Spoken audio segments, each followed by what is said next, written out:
Ya. Hola, me llamo Sandra, soy de segundo de FP y hoy os voy a hablar de la saga de After. Es una saga de 5 libros, su autora es Anna Todd.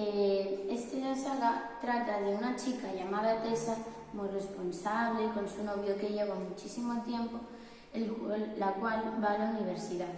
Allí ella empieza solo con la iniciativa de una carrera, nada que la distraiga, pero todo cambia. Conoce a un chico llamado Harding, el cual es un chico malo, es el mítico chico malo, con tatuajes, que no le importa nada y solo se preocupa por él.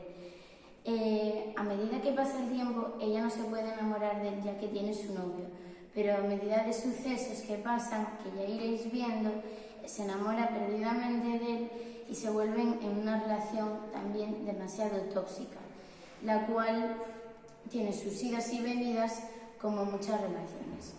Mi opinión personal, yo creo que os deberíais de leer este libro porque también os muestra mucho cómo es la vida de hoy en día en las relaciones de los adolescentes, que es mucha controlación, mucha desesperación y todo, pero también muestra cómo si quieres a una persona puedes llegar a esperar por ella porque puede llegar a cambiar por ti, por muy malo que sea y por mucho el pasado malo que tenga.